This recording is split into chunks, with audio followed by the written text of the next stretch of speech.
Hey guys, tonight we begin with the brutal, restless life of a samurai in feudal Japan, a world where steel and silence meant survival and every sunrise might be your last. These were the warriors who shaped centuries of Japanese history with their swords, their unbreakable discipline, and sometimes their stubborn, wild spirit. From the dusty back roads of lost provinces to the shimmering halls of powerful lords, the samurai's legacy cuts deep, leaving scars and stories that still echo across time. So, before you get comfortable, take a moment to like the video and subscribe, but only if you genuinely enjoy what I do here. And let me know in the comments where you're tuning in from and what time it is for you. It's always fascinating to see who's joining us from around the world. Now dim the lights, maybe turn on a fan for that soft background hum, and let's ease into tonight's journey together. Your story begins in an age historians politely call interesting times, but if you could talk as a newborn, you might have just called it chaos. The Sengoku period, or Warring States era, was less about delicate tea ceremonies and more about who could betray faster, march armies farther, and stack castles higher. Basically, it was medieval Japan's version of an aggressive real estate market, only instead of losing a bidding war, you lost your life. You're born in a tiny, battered village tucked into the rough hills of some forgotten province. Your family isn't exactly rolling in gold coins. No luxurious silk diapers for you. More likely, you're swaddled in scratchy peasant cloth and handed a wooden spoon to fend off the cold. Congratulations. Life hands you your first training weapon at birth. Your father is a professional swordsman, and by professional, I mean he takes the art of slicing things extremely seriously. He's a tough man, a stern teacher, and not exactly the let's toss a ball around the yard kind of dad.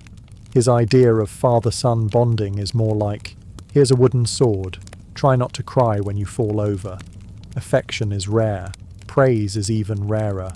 Gentle hugs, pretty much non-existent. But in a brutal, unforgiving world, softness could get you killed. Your father isn't raising a child, he's forging a weapon. From the very beginning, there's a wildness about you. You're not the tidy, well-behaved child who bows politely and memorizes verses. You're scrappy, unruly, and probably smelled like mud half the time.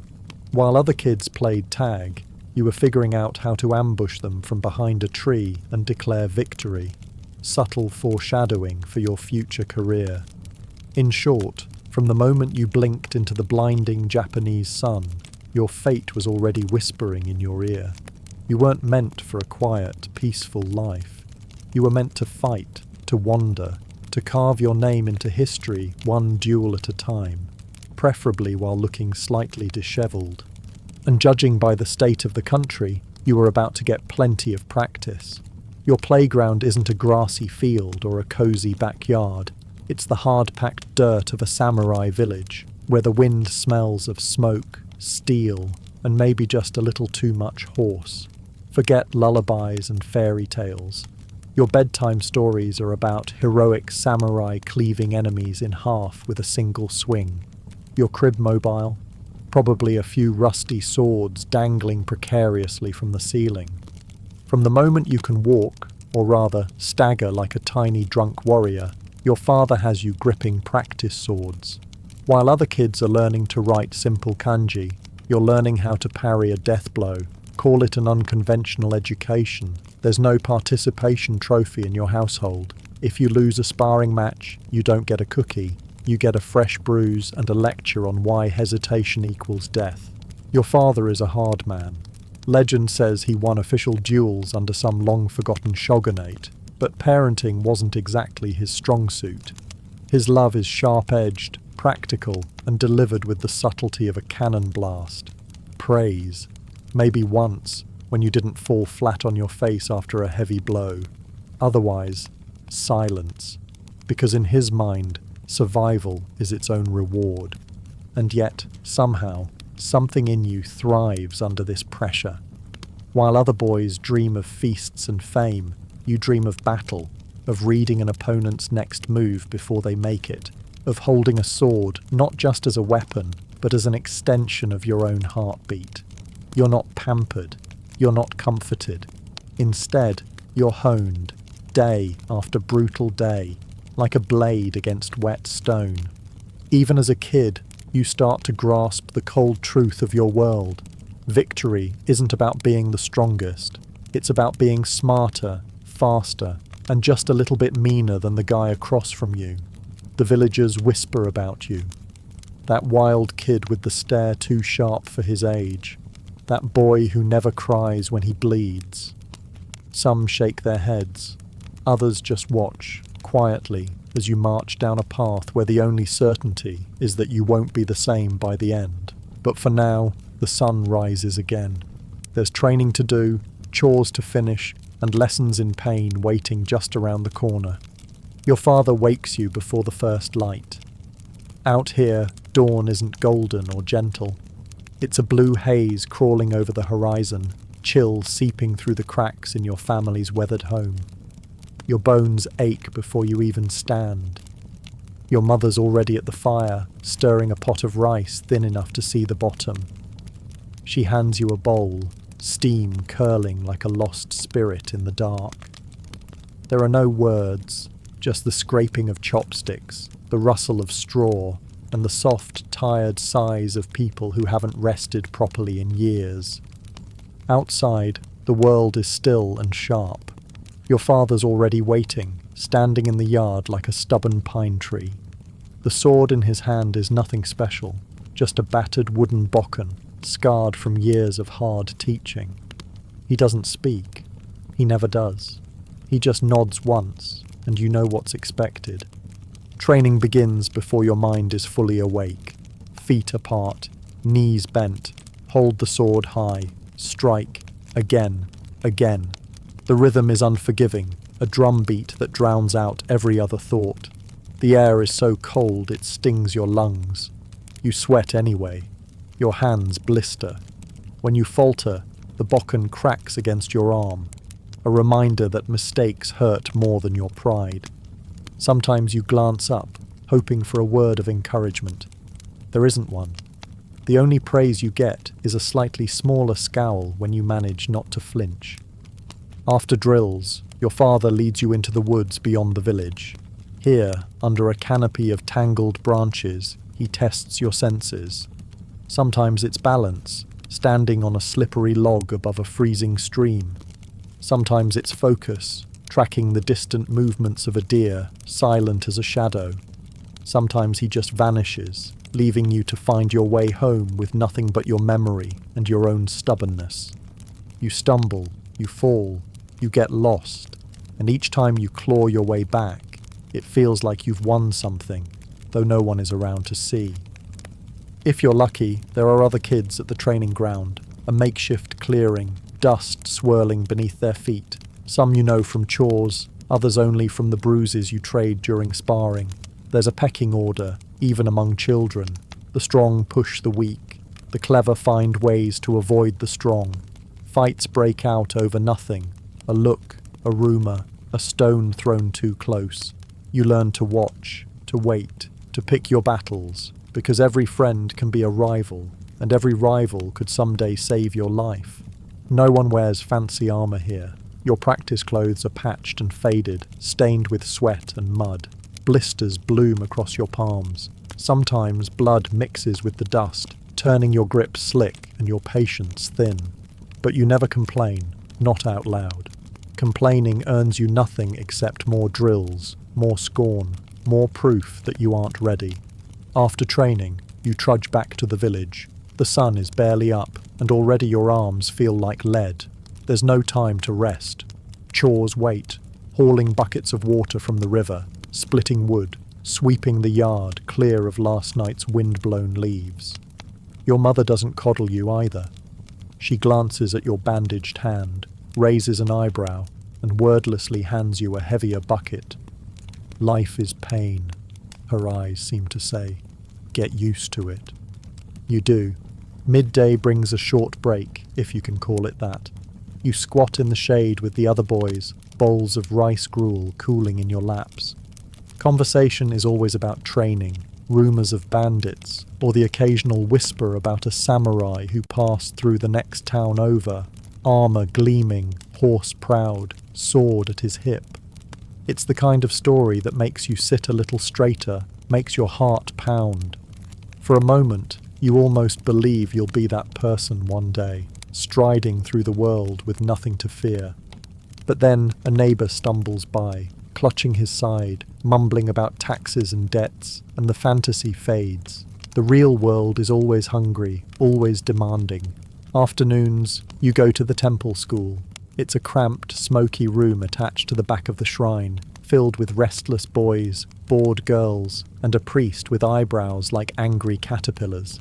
Here, you learn the basics: how to write your name, how to bow without looking ridiculous, how to sit still for longer than a minute. The priest recites old poems and proverbs. Life is short, he says, like the flash of a falling star.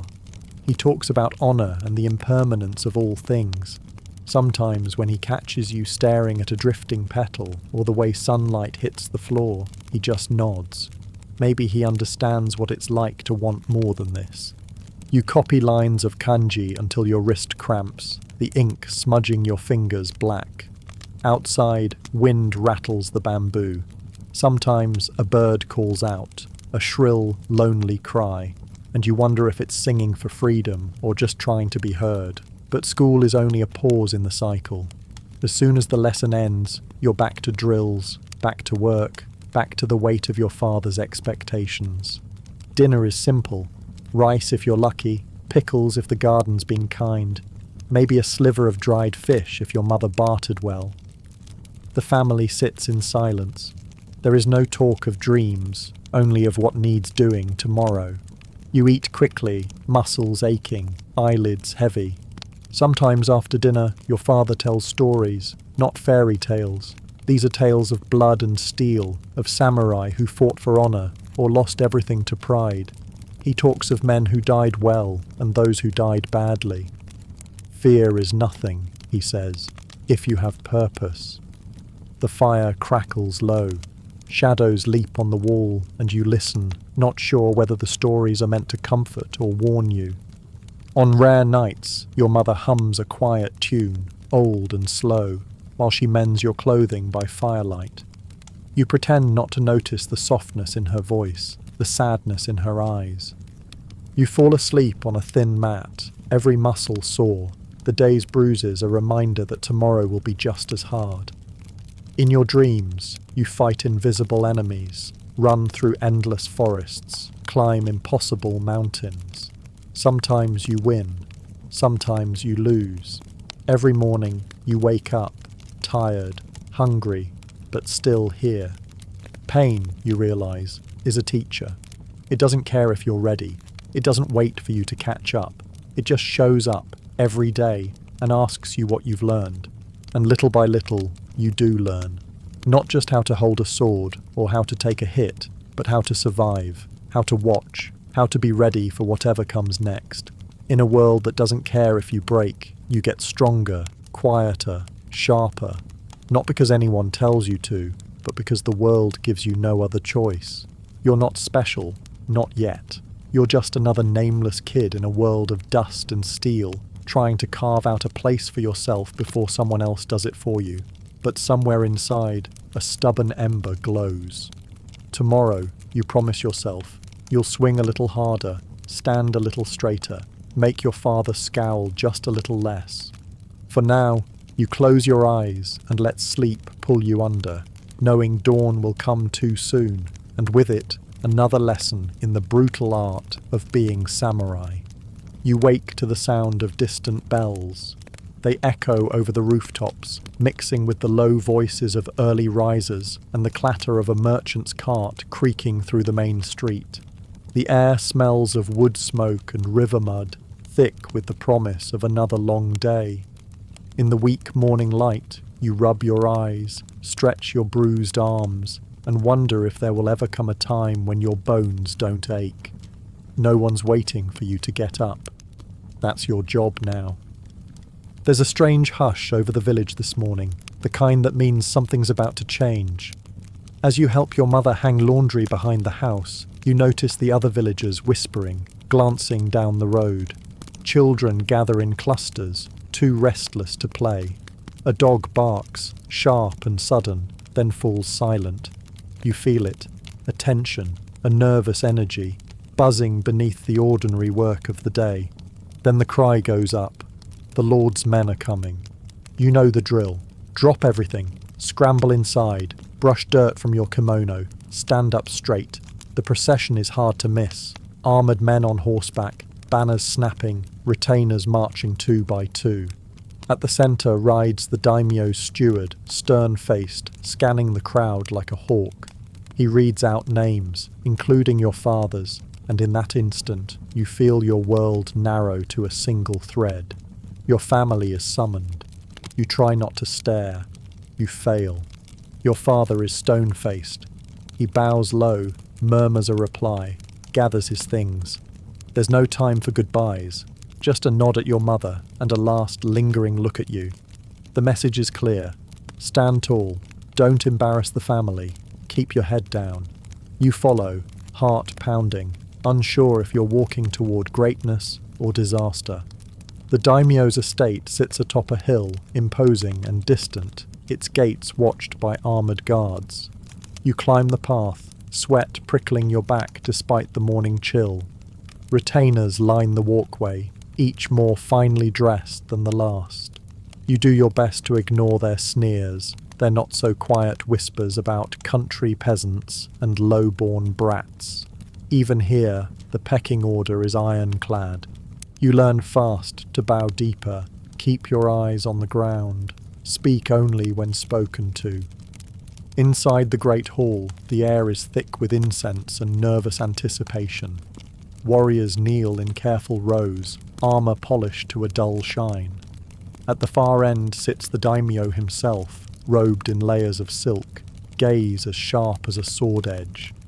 Your father leads you forward, every movement slow and practiced. You kneel, forehead nearly to the floor, heart thudding so loud you're sure everyone can hear.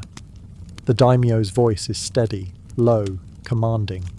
He speaks of loyalty, of sacrifice, of the responsibilities that come with serving his house. Every word hangs in the air like a blade. When he asks your father to swear fealty, allegiance until death, your father doesn't hesitate. He speaks the oath with clear, unwavering certainty, voice ringing through the hall. Then, to your shock, the daimyo calls for you. You mumble the words, throat dry, and try not to flinch as his gaze weighs you, as if measuring your worth. For a second, you want to run, to hide, to be anywhere but here. But you hold your ground. That's what samurai do. Ceremony ends as abruptly as it began. A nod from the steward, a ripple of movement, and suddenly you're being herded back outside, blinking in the sudden sunlight. There's no time to savour relief. The other retainers are already at work, barking orders, shuffling papers, sharpening blades. Your father grabs your shoulder, his grip firm but not unkind. "Remember your oath," he says quietly. "It's heavier than any sword." The days that follow are a blur of new routines. Gone is the slow, predictable grind of village life. Now you are a servant of the clan, one of dozens, sometimes hundreds, each competing for scraps of favour, each eager to prove themselves. You're put to work cleaning armour, mending banners, fetching water for the older warriors. There's no glamour, no glory, just endless, exhausting work, always under someone's critical gaze. The hierarchy is everywhere. The high-born kids make sure you know your place. Their armour is newer, their clothes cleaner, their words sharper. But you watch, you listen, you learn what to say, when to stay quiet, which rules can be bent without breaking. Sometimes you sneak peeks at the senior samurai, their faces weathered by sun and war. They walk with a confidence that feels unshakable, every movement measured and sure. But even among them, you sense rivalry and bitterness, snide comments muttered when backs are turned, small humiliations delivered with a smile. One day, you watch as an older samurai stumbles during sword practice. The others laugh, not cruelly, but not kindly either. It's a lesson. Show weakness, and it will be remembered. Yet, for all the tension and pride, there's something undeniably magnetic about this world. The rituals, the discipline, the feeling of being part of something larger than yourself. In the evenings, the clan gathers to recite poems, to share sake, to honor ancestors with soft-voiced prayers. You kneel in a circle, hands folded, repeating the words you barely understand, and for a moment, you almost belong. Your father is stricter than ever, but he's also different, more focused, more driven. He pushes you hard in practice, correcting every mistake, every sloppy stance. When you get it right, he doesn't smile, but there's a pause, a hesitation, as if he wants to. Then he just nods and tells you to do it again. One evening, after a particularly harsh drill, you catch him sharpening his sword by lantern light. The blade glows cold and blue in the shadows. He tells you about the time he faced a rival on a misty morning, how fear nearly made him falter, how he found the strength to stand his ground. You listen, barely breathing, and for the first time you realize he isn't just hard, he's scared too, in his own way. Some lessons come in quieter ways. The temple priest teaches you about Bushido, the way of the warrior. It's more than just fighting, he says. It's respect, honesty, sacrifice. He talks about famous samurai who lived by the code, and those who died because they didn't.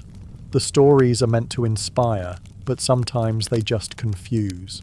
You see plenty of men bending the rules, using the code to punish rivals or protect favorites. It's hard to know what's real, what's just for show.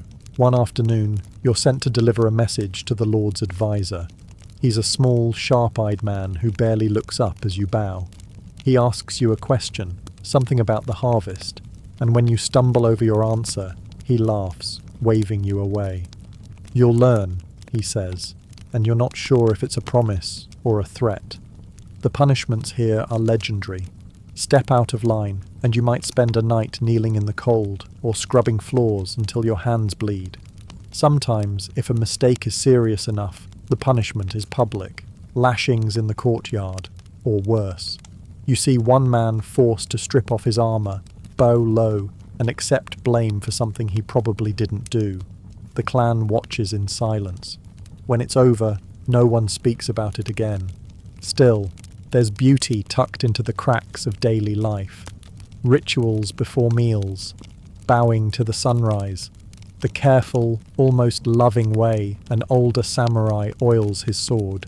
Sometimes, after chores, you find yourself alone in the garden, watching sunlight shift through the leaves, listening to the faint music of wind chimes. For a moment, the world is quiet. You wonder if this is what peace feels like. At night, you sleep in a crowded dormitory, bodies packed close for warmth. You listen to the others breathe, to the distant sound of someone playing a flute in the hall. You dream of battles won and lost, of honor and shame, of finding your place in this brutal, beautiful world. You are still so far from being a real samurai. Every day brings new lessons, some harsh, some kind, all demanding more than you think you can give. But every day, you give it anyway. You get stronger, sharper, quieter. You start to understand that survival here isn't about brute strength or perfect skill.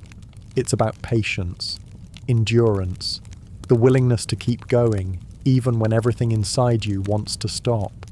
As the moon rises over the estate, silvering the rooftops and making your wooden sword glow pale in the dark, you close your eyes and whisper the oath you took in the daimyo's hall. It doesn't feel so heavy now. It feels like a promise you might just be able to keep. And in that quiet, tired moment, you start to believe that maybe, just maybe, there's a place for you in this world after all. The seasons in Japan aren't polite. When the rains come, They turn roads into rivers and fields into mud pits. When the wind shifts from the mountains, it cuts through every layer of clothing you own and leaves you shivering long after you've stopped moving. But there's a rumour in the air, sharper than any chill, a whisper that war is coming. Not just the old stories and the threats passed over sake cups at night, but something real, something close. It starts slow, like it always does. A merchant arrives breathless from a neighbouring province, his cart half empty, his eyes darting at every shadow. He talks of villages burned to ash, bandits swarming the highways, lords gathering armies in secret. Your father listens with his arms folded, face unreadable, but later you hear him sharpening his blades with more care than usual. The blacksmith's forge burns late into the night, sparks flying as new spearheads are hammered into shape. Even the air tastes different, metallic, anxious, heavy with the promise of blood. You and the other boys train harder. Wooden swords crack in your hands until your knuckles are raw and your palms bleed. Some nights, the older samurai take you to the riverbank to practice moving silently in the dark, creeping through reeds with your heart in your throat. Every shadow feels alive. You whisper to yourself that you're ready, that you've always been ready, but your body betrays you. Your knees shake. Your mouth goes dry. You pretend not to notice. The village changes too.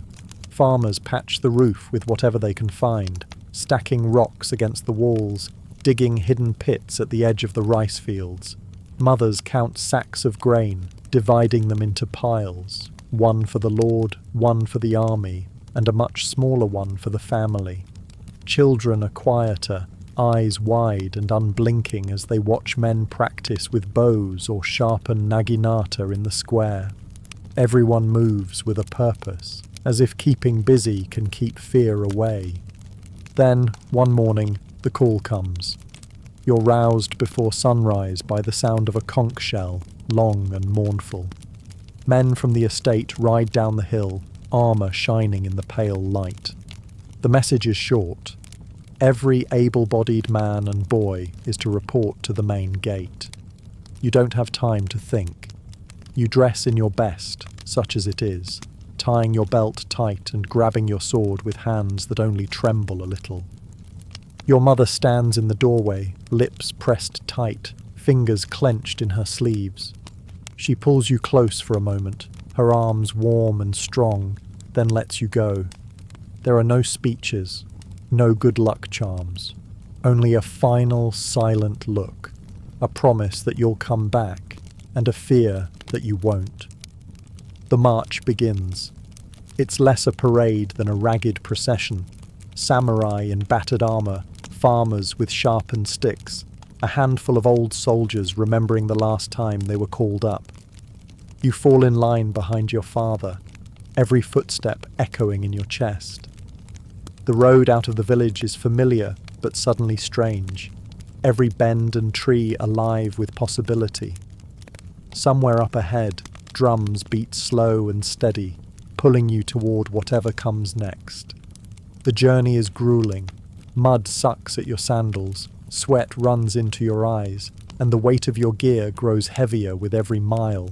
The older samurai bark orders, snapping at anyone who lags. When you stop to rest, you huddle together, sharing rice balls and old stories, trying to laugh off the fear. But at night, lying awake under the stars, you hear it. The quiet sobbing of someone trying not to be heard.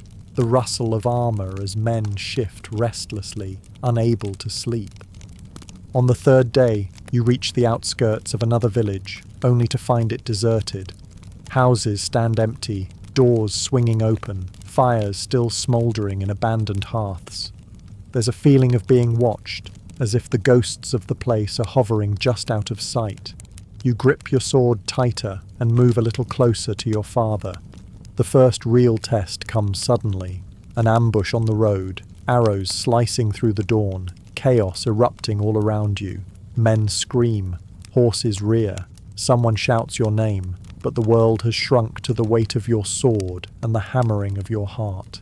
You swing blindly, block a blow that rattles your bones, stumble, recover. Time stretches, then snaps.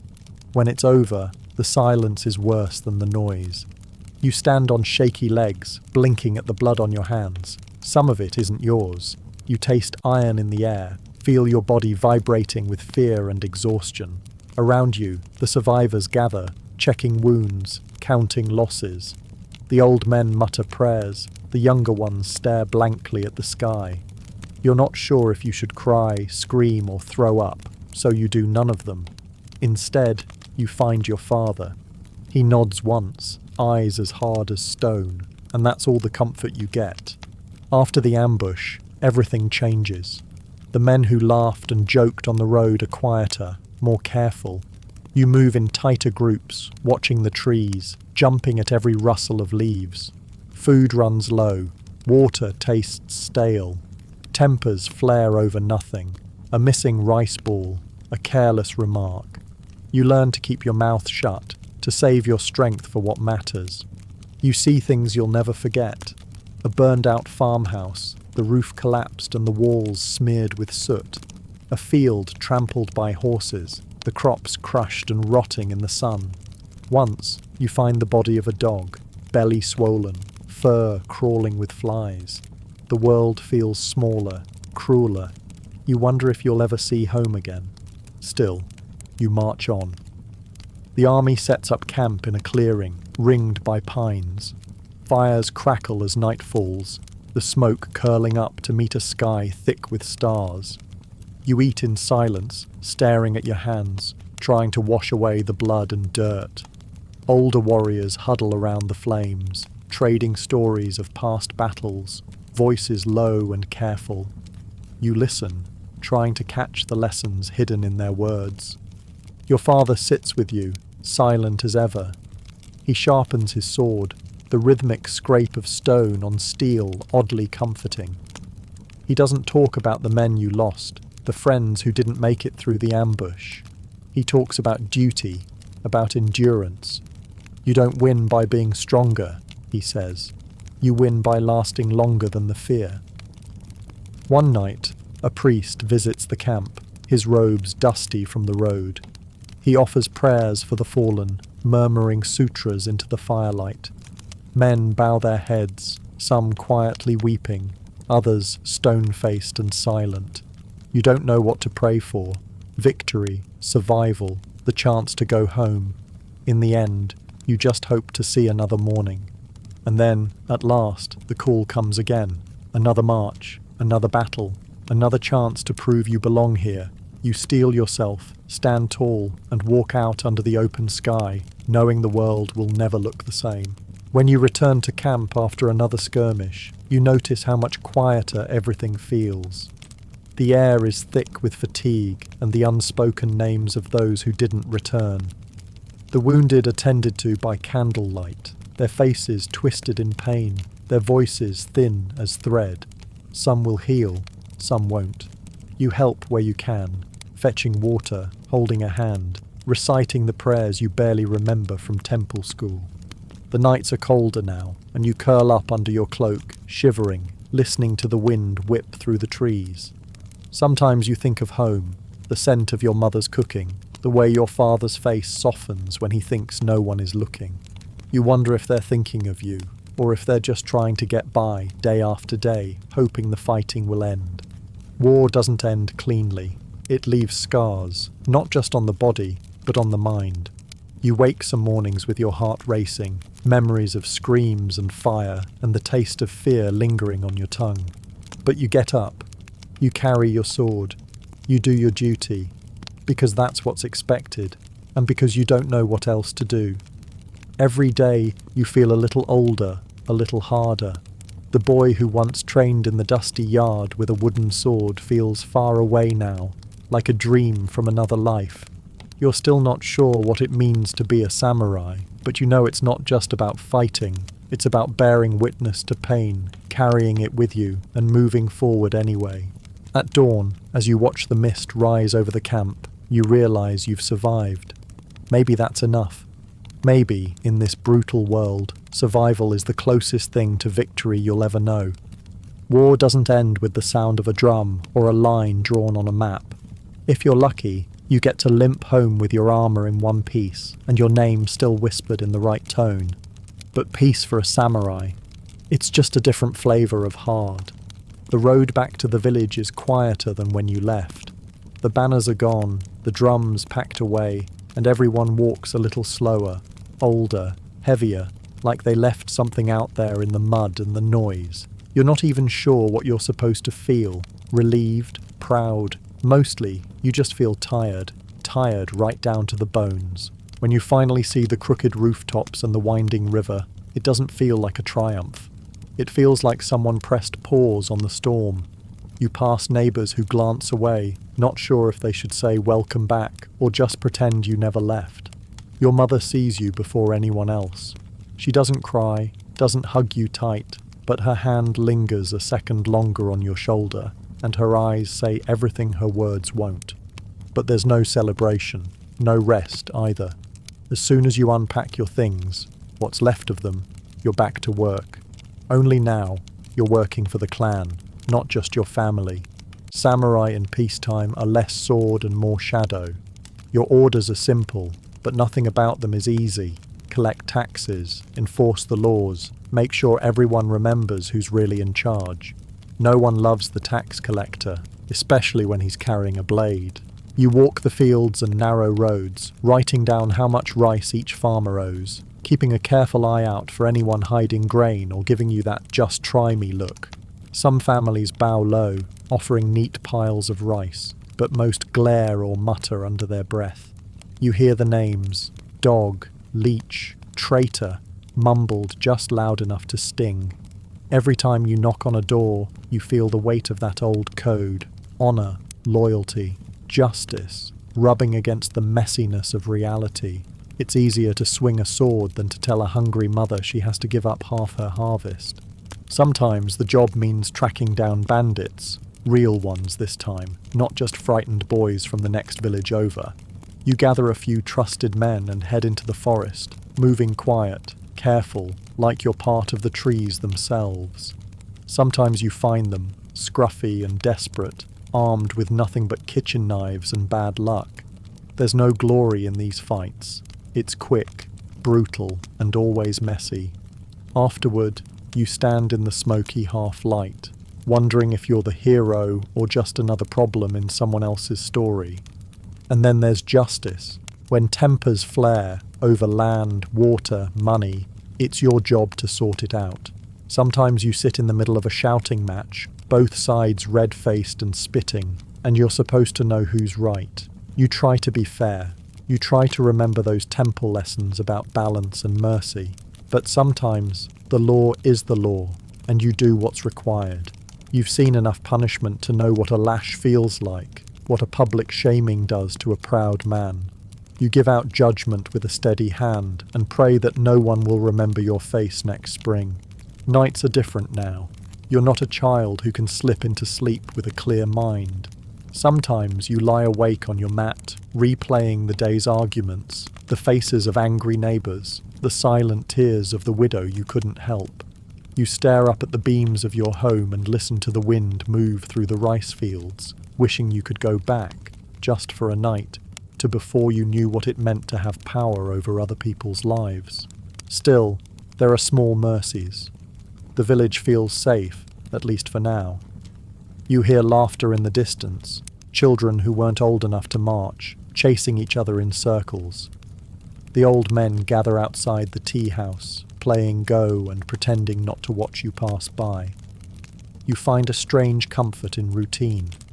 You polish your sword until it gleams, recite your oaths, practice your forms in the dawn light. You remember the priest's words. Strength is not for yourself, it's for those who cannot defend themselves. You hope you're living up to it. Some days, you almost believe you are. On certain evenings, when the air is thick with the scent of cut grass and the world is quiet for once, you sit with your family and share what little you have. Your mother cooks rice with a handful of wild greens. Your father grunts in approval. Your siblings sneak bites when they think you're not looking. No one says it, but you all know how lucky you are to have come through the storm together. You spend hours alone in the fields, watching the moon rise over the mountains, listening to frogs sing in the ditches. You write a few lines of poetry, bad ones but they're yours, about swords and rivers, and the strange ache of missing a battle you never wanted in the first place. You realize, maybe for the first time, that peace isn't soft or gentle. It's hard work, just a different kind. And every day you stay standing, every day you choose not to run, is its own quiet kind of victory. So you keep going. You carry the clan's burdens and your own, walking the line between fear and pride, honor and necessity, because that's what it means to be samurai. Not the fighting. Anyone can fight. It's living with what comes after. And you do. Day by day, step by step, you keep moving forward. Because in this world, that's the bravest thing anyone can do. Not every enemy comes at you with a blade in the open. Some strike with words, glances, or a hand resting a little too casually on a sword hilt at a clan gathering. If war sharpens you like steel, peacetime polishes you until you can see every crack in the surface. You start to notice which samurai bow a little lower to the Lord, which ones whisper in corners, which ones drink together after dusk and fall silent when you approach.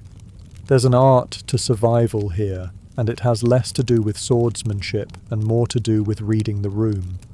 Court life, if you can call it that, is a nest of vipers disguised as men. You stand in the back at meetings, careful not to draw attention, eyes down but ears open. Everyone is performing, rehearsing their lines, hoping for a bigger part. Every compliment hides a warning. Every smile could mean opportunity or disaster. You learn to listen for the things that go unsaid, a missing name in a list, a servant scurrying away, the way one lord's advisor always seems to appear right after you speak. One evening, a rival accuses you, quietly, politely, in front of just enough witnesses that it's impossible to ignore. He claims you overstepped during tax collection, took more than your share, shamed the clan. You know it isn't true, but you can see by the way the others shift on their mats that it doesn't really matter. What matters is who believes him, and whether you're clever or lucky enough to defend yourself without making enemies you can't afford. Your father tells you to watch your back, trust no one, and speak only when necessary. It's good advice. Still, it's hard not to feel your stomach twist every time someone glances your way and whispers behind a sleeve. Sometimes, politics turns deadly. Disputes are settled with steel, not words. One night, you're summoned by a senior samurai, his face blank as he hands you a sealed letter. "Deliver this," he says. No explanation, just the cold certainty that you're a pawn in someone else's game. You walk through the corridors of the estate, each footstep echoing like a countdown, each passing servant watching you as if measuring your worth or your chances. You find the advisor's door, kneel, present the letter, bow your head as you wait. When he dismisses you, you breathe easier, but the feeling never really leaves. The duel comes the next day. Not yours this time, but between two men you know, friends, once. They stand in the courtyard, faces pale, swords steady. There's no anger, just duty. One man dies, the other lives, and the world moves on as if nothing happened. You watch, feeling cold all the way to your bones. Later, you pass the winner in the hallway. He doesn't look at you. You don't look at him. That's how it goes. But not every loss is clean. One evening, your closest friend, someone you trained beside, laughed with, trusted, stands accused of betrayal. Someone said he spoke poorly of the Lord, questioned an order, doubted the wisdom of a decision. That's all it takes. You watch him kneel in the main hall, back straight, hands trembling just enough to break your heart. The Lord's judgment is swift. For the honor of the clan, he says, you will atone. And just like that, your friend is told to prepare for seppuku, ritual suicide. You want to scream, to protest, but your voice dies in your throat. You kneel beside him that night, offering what comfort you can. An old joke, a memory of a foolish dare from years ago, a silent promise to remember his name. When the moment comes, the hall is packed. You hold your friend's sword, grip tight, and do what's required. It's fast, but not easy. Nothing about this is easy. The priest chants, the crowd bows, and afterward, you kneel alone in the garden, hands sticky with blood, tears streaming down your face where no one can see. After that, something in you cracks. You go through the motions, training, serving, smiling at the right jokes, bowing at the right times, but inside you feel hollowed out. Nights become longer. You lie awake, replaying the scene in your mind, wishing you could have done something, anything, to change it. You wonder if anyone else feels this way, or if you're just not cut out for the life everyone says you're born for. The older samurai notice, of course. They tell you stories about grief, about losing friends in war, about the price you pay to wear the clan's colours. You don't get to choose what hurts you, one says. You only choose whether you keep going. He's right, but it doesn't help. You turn to old comforts. You visit the temple, burning incense for the dead. You write poetry on scraps of paper, words you never show anyone. You practice your forms alone by the river, letting the rhythm of the blade drown out the ache in your chest. Sometimes your father joins you. He doesn't say much, but he doesn't need to. You stand side by side, swinging swords at the morning mist, and for a little while the world feels simple again. But the world keeps moving. The clan needs you. One morning, you're called to judge a dispute between two farmers. They argue over water rights, each accusing the other of stealing, cheating, lying. You listen, nodding at the right moments, weighing every word. You try to be fair, try to remember the pain of losing something that can't be replaced. When you deliver your verdict, you see the relief in one man's eyes, the resentment in the other's. You wonder if justice is ever clean, or if every decision is just another name added to your list of regrets. Days blur into weeks. The estate feels smaller, the sky lower. The festival season comes and goes. Bright lanterns strung along the rooftops, laughter echoing in the halls, children chasing each other through the crowd. You stand on the edge, watching, wishing you could feel part of it. Instead, you sip sake, nod politely, and leave before anyone can see you slip away. One night, you find yourself in the garden, staring up at the moon, thinking about everything you've lost and everything you've learned. You wonder what Bushido really means. Is it just following orders, no matter how cruel? Is it loyalty to a lord, a clan, or something deeper? Loyalty to the person you want to be, even if you fall short? The questions circle your mind like hungry dogs, refusing to let go. You don't find answers, not that night, but as dawn breaks and the world wakes up around you, you realize you're still here, still standing, still trying, even when trying feels impossible. And maybe in a world where enemies are everywhere, outside your home, inside your own mind, that's what it means to be samurai, to keep going, no matter what, to carry your doubts, your grief, your regrets, and still get up the next day, ready to do it all over again. Because honor isn't always clean, and loyalty isn't always easy. Sometimes it's just the decision to take one more step forward, even when you're not sure where the path leads. Time doesn't wait for anyone, not even samurai. You wake up one morning and realize your hands aren't as steady, your legs ache for no reason, and the scars you once wore with pride now throb whenever it rains. The world, which once felt so large and loud, starts to shrink down to the things you know by heart. The creak of the floorboards, the hush of the garden at dawn, the faint scent of plum blossoms drifting through the air. You wonder if you missed your best days, or if they just quietly slipped past you while you were busy being someone's sword and shield. Teaching the next generation isn't something you planned for. One by one, younger samurai, fresh-faced, eager, eyes too wide, start showing up outside your door, wooden swords clutched in sweaty hands. Some are the sons of friends, Others are the sons of men you once faced in the field. They want to learn how to fight, how to win, how to become legends. You want to teach them how not to die. It's not the same thing, but you do your best. The training yard is familiar, but the faces are always new. You walk among the boys as they stumble through the forms, correcting their grips, tapping knees into the right stance, telling them to relax their shoulders but not their minds. Some learn fast, others struggle, and every single one of them has something to prove. You recognize the stubbornness, the pride, the reckless hunger that only fades with time, or doesn't, in some. You see bits of yourself in all of them and wonder if they'll survive long enough to regret it. Some days you spar with the best of them, your body remembering the old rhythms even as your muscles protest. Other days you stand aside and watch, listening to the laughter and the clatter of wooden swords. There's a comfort in routine. There's also a sting.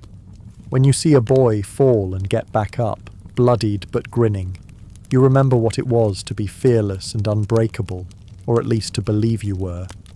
At night, you sit by the garden and let the quiet seep into your bones. You think about the faces you've lost, the friends buried on distant hills, the rivals whose grudges outlasted their hearts.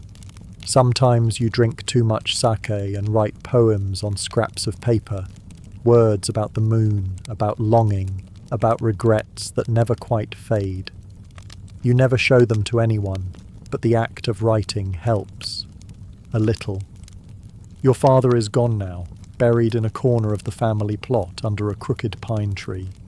You visit sometimes, kneeling in the dirt, offering incense and silent prayers. You wonder if he'd be proud of the man you became, or if he'd just shake his head and tell you to stand up straighter. You hope for the former, but expect the latter. Some lessons stick longer than others. You find yourself drawn more and more to the temple, to the monks who seem untouched by the storms that batter the rest of the world. You listen to their chants, the steady drone like rain on old tile, and try to let their peace settle inside you.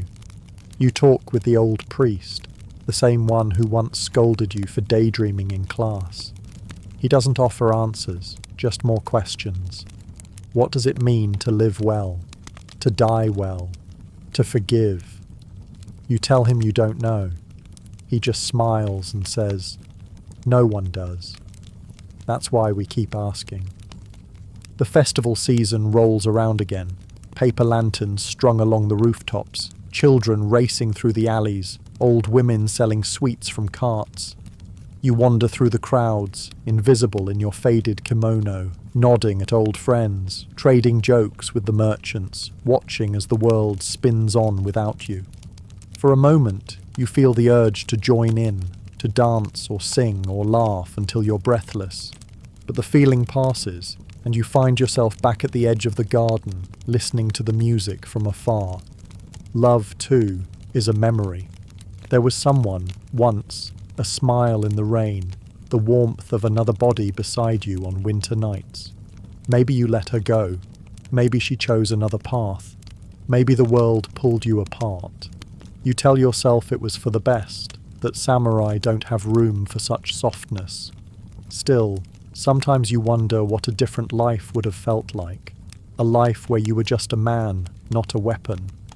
You help your mother as she grows older, carrying water, patching the roof, sitting with her in the evenings as she mends clothes by the fire. She doesn't say much, but you know what her silence means. Gratitude, relief, worry for the future. You promise her you'll be here, that you'll look after the family, even if you're not sure how many more winters you have left to give. As the seasons turn and your hair starts to grey, you find a strange kind of peace.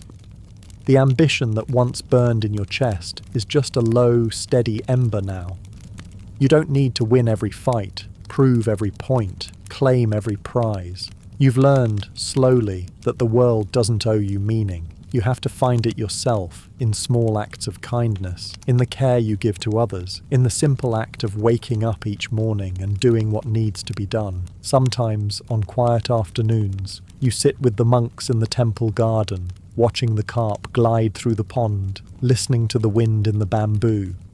The priest asks if you are afraid of death. You think about it. You tell him, "I'm not afraid of dying. I'm afraid of not living enough before I do." He nods, as if he's heard this 1,000 times before. Maybe he has. You begin to write your own death poem, one line at a time, each word a small attempt at honesty. The blade is dull, the moon is bright, the wind carries away all names in the end. You're not sure if it's any good, but it's yours. As you rise each morning, joints creaking, breath fogging in the cold air, you know you're still here, still standing, still able to swing a sword if you have to, but content, finally, to lay it down at the end of the day.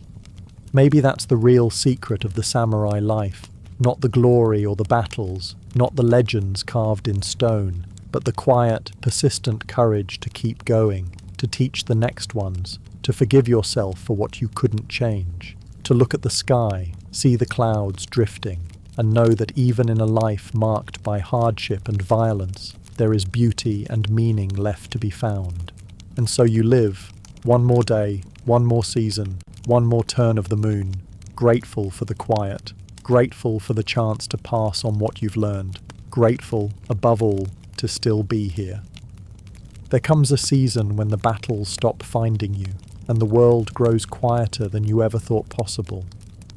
Your days start to blend together, morning tea, tending the garden, sharing stories with the young men who come to visit, their eyes bright and curious. You no longer carry your sword everywhere, though it's never far from reach. You keep it polished, oiled, resting in the place of honor on the old stand by the window, not out of fear, but out of habit. It's strange how something that once felt like a part of your body now feels heavy just to lift. You spend your mornings in the yard, teaching the boys how to hold a blade, how to read the wind, how to steady their hearts in the face of fear. They listen, most of the time.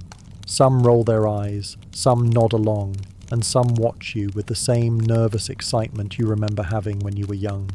You correct their stances, laugh at their mistakes, and remind them that strength isn't just about muscles or bravado.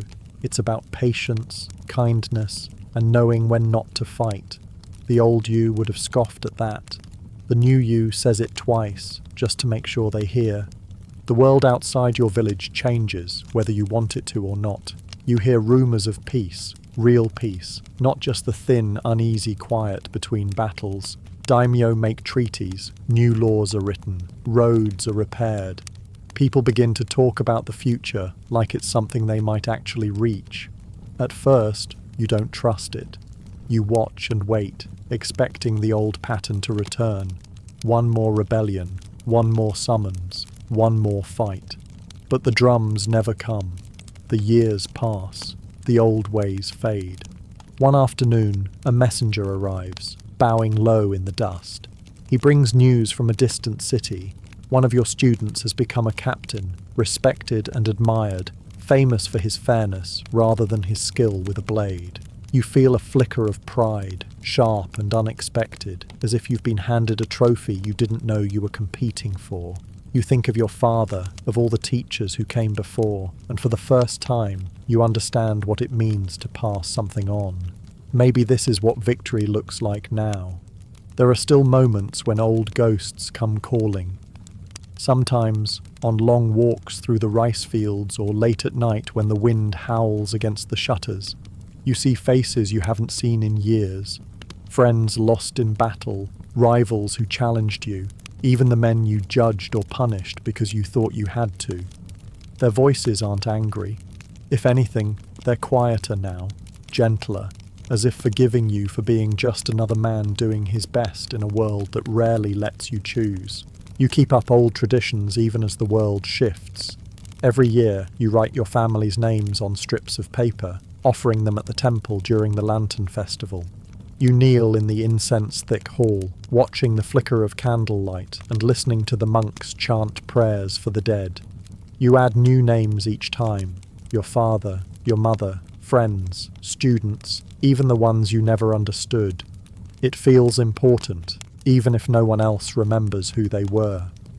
Some evenings, you share stories with the children, gathered around the fire, eyes wide and mouths open in awe or disbelief. You tell them about the world before the peace, about the days when a man's life could change with the turn of a blade or the wrong word spoken at the wrong time. You don't hide the blood, the fear, or the regret, but you tell them too about the moments of kindness, how a single bowl of rice could mean more than gold, how the laughter of friends could make the darkest night bearable, how courage sometimes meant admitting you were afraid and moving forward anyway. And as you grow older, your thoughts turn more and more to the question of legacy, not in the sense of statues or songs or stories written on scrolls, but in the shape of the people you've helped, the wrongs you've tried to right, the lessons you've managed to pass along. You know now that no one leaves this world with clean hands. The best you can hope for is to have given more than you took, to have listened more than you spoke, to have loved in whatever small ways were possible. There's a kind of gentleness to these days, a quiet rhythm you didn't know you needed. You tend the garden, pulling weeds, planting seeds for a future you'll never see. The peach trees bloom, the fish in the pond grow fat, and the children's laughter drifts over the fence. Sometimes you sit with the old priest beneath the cherry blossoms, sipping tea, both of you content to say nothing for a long time. The silence is full, not empty, a reminder that the best moments are often the ones without words. You begin to accept the aches and slowness of age, the way your hands tremble a little more each year, the way the world spins a little faster without you in the centre of it. You realise you don't mind. You're content to watch, to guide, to let others take their place in the sunlight. When a dispute arises in the village, a boundary, a debt, a rumour of theft, you're called to sit in judgment. You listen carefully, remembering all the times you made the wrong call, and you try to be fair. Sometimes justice is simple. More often, it's a tangle that never really comes loose. But you do your best. People seem to trust you, and that is its own quiet reward. Every so often, someone asks if you regret anything, if you wish you'd lived differently, chosen another path, stayed in the safety of the fields instead of marching off to war. You think about it sometimes. There are faces you wish you'd saved, words you wish you'd spoken, battles you wish you'd avoided. But you know, deep down, that you could no more have changed the course of your life than you could have stopped the rain. You did what you could, when you could, and you're still here to tell the tale. You finish your death poem, finally. The words come easily, gentle as a sigh. The river flows on. Stones sink, blossoms drift. All things return to the silence. You fold the paper, tuck it away, and feel a kind of lightness you haven't felt in years. One evening, as the sun sets behind the mountains and the shadows lengthen across the fields, you stand by the window, watching the world bathed in gold. The children are still laughing. The village still stands. Your sword is where it belongs, polished, at peace, ready if ever needed, but content to rest. Maybe this is what it means to be samurai, in the end. Not the endless fighting, not the desperate need to prove yourself, but the slow, stubborn work of living, the courage to teach, the grace to forgive, the strength to accept change, and the wisdom to know when to let go. And as night falls, you feel no fear. You've done your part. The world will go on, and that is enough. Sometimes you can feel it before you hear a word, a pressure in the air, a prickle along the skin, the sense that something is coming that won't be turned aside. Even after years of peace, the old patterns can return in an instant. You wake one morning to distant riders at the edge of the village, dust rising behind their horses. The messenger is young and nervous, clutching a letter stamped with the clan's crest. He bows low and hands you the summons. The Lord calls all loyal samurai to muster once more. Your hands shake as you read, though you hide it. The ache in your bones is sharper now. You're older, slower, but your name is still remembered, and duty is a thread that never really breaks. You take down your sword, polish it with steady hands, and wrap yourself in the old armour, each buckle and knot bringing back memories. some you'd rather forget, some that make you smile despite yourself. Your mother, long since passed, once said that every man gets called one last time, whether he's ready or not. Today, you understand what she meant. The journey to the Lord's estate is familiar, but the faces around you are mostly new. Young men with eager eyes, armour gleaming, hands never yet bloodied. They glance at you as you pass, some with awe, some with doubt. You remember being them once, certain you were immortal, sure the world would bend to your will. You almost want to tell them how fast it all goes, how little it matters who wins the next fight when you're old enough to count your years in scars. But you say nothing. Some lessons can't be given, only earned. At the estate, the air buzzes with preparation. Banners hang above the gates, warriors gather in tight knots, voices low. The old general greets you with a nod, respect clear in the way he doesn't ask if you're up to the task. He just hands you the orders and says, "It's an honour." You bow in return, feeling the weight of every promise you've ever made. That night, the men feast quietly. The mood is heavy, not with fear, but with the knowledge that everyone here has seen too much to pretend otherwise.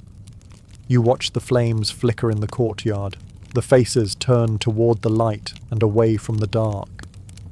You remember other nights, friends joking too loud, the metallic taste of anticipation, the vow to return home no matter what. Most of those friends are long gone, but their ghosts sit with you at the edge of the fire, silent and steady. Dawn brings a fog that settles over the fields, muffling every sound. The march begins slow, armour creaking, banners limp in the damp. Your feet find the old rhythm without thinking. Step after step, you move forward, not because you expect to change the world, but because this is what it means to honour your word. You wonder if the younger men understand, if they know that courage isn't about the absence of fear, but the choice to move anyway, to fight for what you still believe in, even as the years stack up behind you. The battle comes quickly, all things considered. There's no long siege, no drawn-out posturing, just a sudden clash on the river's edge, steel on steel, shouts, the chaos you remember all too well. It's different this time, though. Your movements are slower, but each one is careful, deliberate. The young men fight with fire, wild and unrestrained. You fight with memory. Every block, every parry, every step is a conversation with your past, a negotiation between what you were and what you are now. Somewhere in the thick of the fight, you see an old rival, a man you once called brother, then enemy, then friend again. Your swords meet in a silent greeting, a memory shared between only the two of you. For a moment, you're both young again, feet light, hearts wild. You trade blows, not with anger, but with respect. When it's over, you both step back, nod, and move on. No words needed. The world has said enough. The sun climbs high and the battle wanes. The Lord's banner still flies, though fewer men stand beneath it. You tend to the wounded, binding wounds, offering water, whispering comfort where you can. You help bury the dead. Some you knew, most you didn't. The final tally never feels like a victory, just a list of names to remember on cold nights. Afterward, you sit alone on a hill overlooking the river, sword laid across your knees. Your breath is slow, your mind a swirl of old memories, some sharp, some blurred at the edges. You think of all the times you could have died, all the reasons you're still here. You wonder what, if anything, you'll leave behind. The world is quieter now. The wind moves through the grass, carrying the sounds of mourning, of relief, of life going on. You stay there as the light fades, letting the weight of it all settle in your bones. For the first time, you let yourself grieve, not just for those lost today, but for every friend, every rival, every hope you once carried into battle. It's not weakness, it's not shame, it's just being human, finally letting the armour drop after so many years. When you return to the village, you don't speak of the fight. People know without being told. They offer you tea, food, gentle smiles. The children run up and ask if you won. You ruffle their hair, smile, and say, "We survived." It's the only answer that ever mattered. As you sit by the window that night, the sword clean and back in its place, you realize that this last campaign has changed something in you. Not the way battles once did, with scars and stories, but with a quiet certainty that you've given everything you had, that you've honored your oaths, that you've found a kind of peace in doing what was required one last time. And as sleep claims you, you feel a lightness, a letting go, not of memories or duty, but of regret. You did what you could. The world moves on, and that's enough. The years drift by, slow and steady, like clouds over the old temple roof. Each season paints the village in its own quiet colour. Cherry blossoms in the spring, golden rice in the fall, silent snows that blanket the fields in winter and hush even the crows for a while. You move through them all, less hurried than before, your steps a little slower, your gaze a little softer. The world doesn't expect as much from you anymore, and in that gentle retreat, you find a kind of freedom you never knew you needed. There's no single day when you realize your fighting is done. The armor stays on its stand, the sword gathers a light coat of dust. Sometimes you catch yourself reaching for it out of habit when a cart breaks down in the road or a neighbor shouts in alarm, but the urgency has faded. There are younger, stronger men to handle what trouble remains. Your role now is quieter, a word of advice, a steady hand, a story told to a restless child on a sleepless night. Your body, marked by a lifetime of wounds, begins to betray you in small ways. Some mornings your knees refuse to bend. Some nights, old scars throb so hard you wake before dawn, listening to the wind tap against the shutters. You've seen the monks at the temple grow grey and thin, just as you have, their voices rough but still carrying the old chants into the dark. You share tea with them, sitting on cold stone steps, trading memories and jokes and silences that last longer than words ever could. You keep the old rituals alive. Every month you sweep the graves of your ancestors, clearing leaves and pulling weeds, bowing your head and whispering thanks for the lives that led to yours. At the spring festival, you offer incense for the fallen, friends and rivals, students and teachers, names that once felt heavier than stone and now drift through your mind like smoke. You don't feel sad, not really. There's a sweetness in remembering, even if the faces blur at the edges. You were never alone, not truly, not even when you thought you were. Sometimes a messenger arrives from distant places, bringing word of peace, of villages growing, of roads safe enough for children to walk at dusk. There are rumours that the swords will be melted down, turned into tools or gifts or art for the temple walls. You smile at the thought, your old blade reborn as a hoe or a lantern bracket, shining in a different kind of light. It feels right somehow. The world moves on, as it always does. Your students, now grown, visit when they can. Some bring their children, shy and wide-eyed, hiding behind their mother's kimono. Others come alone, bowing low, offering a handful of rice or a poem, or just the silent gratitude of someone who survived. You watch them with quiet pride, knowing you gave what you could. Lessons in holding a sword, yes, but also lessons in mercy, patience, and the slow, stubborn art of living well. On long afternoons, you walk the edges of the rice fields, letting your hands brush over the tall grass, feeling the warmth of the sun seep into your bones. You listen to the wind move through the bamboo, the splash of a fish in the pond, the distant laughter of children at play. You sit by the garden, legs folded beneath you, a cup of tea cooling in your palm, and think about all the places you've been, all the battles you fought, all the moments, terrible and beautiful, that made you who you are. You're not afraid of dying, not anymore. If anything, you're curious. What comes next, when the lantern finally flickers out? The monks say the soul drifts like a leaf on the river, carried away to some place quiet, where the worries of this world can't follow. You hope they're right, but you don't trouble yourself with answers. You've learned that some mysteries are meant to be lived, not solved. Sometimes, on cool spring nights, you find yourself unable to sleep. You rise quietly, careful not to wake the others, and step out beneath the moon. The village is silent, wrapped in shadow. You walk the old roads, tracing the same path you once ran as a child, chasing dreams of glory and adventure. Now, you chase only the soft hush of the wind and the memories that drift in its wake. You remember your father's lessons, harsh, relentless, forged in a different age. You remember your mother's touch, gentle and brief. You remember the pain of loss, the rush of victory, the shock of grief, the weight of leadership.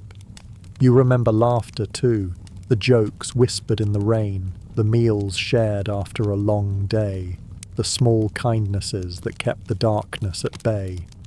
In the end, it's the laughter that lingers, brighter and lighter than any regret. The world doesn't celebrate you.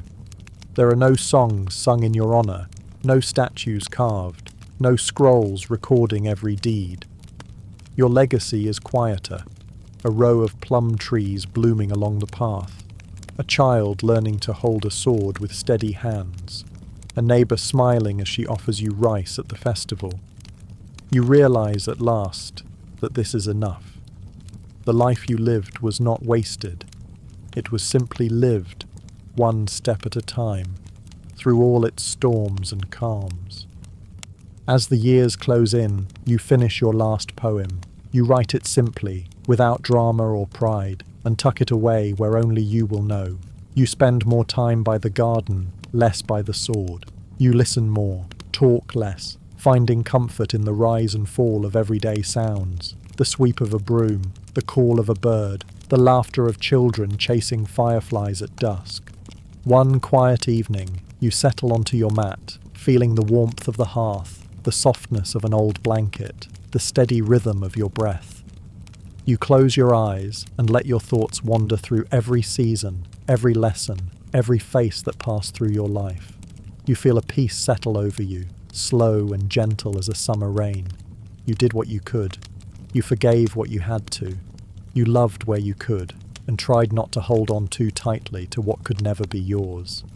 It is enough. If you're still listening now, I hope you feel that same quiet peace. The kind that comes from knowing you've survived, that you've mattered, even if only to a few.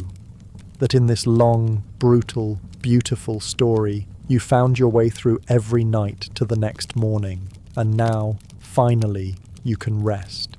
So, as the night deepens and the world grows quiet, let yourself drift.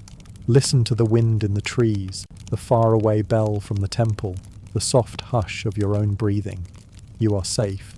You are at peace. Tomorrow is another day, and the world will keep turning, as it always has. Thank you for travelling this road with me tonight, through battles and quiet gardens, laughter and loss, the lonely path and the comforts of home. If you enjoyed this story, I'd be grateful if you'd like the video, maybe subscribe, and let me know in the comments where you're listening from, or which part of the journey stayed with you. It's always incredible to hear from people all over the world, finding comfort in the stories that connect us. For now, close your eyes. Let go of the day. Drift off, gentle and unhurried, knowing you've walked the samurai's path, and tomorrow you can wake with the strength of 1,000 quiet mornings behind you. Good night, warrior. Sleep well.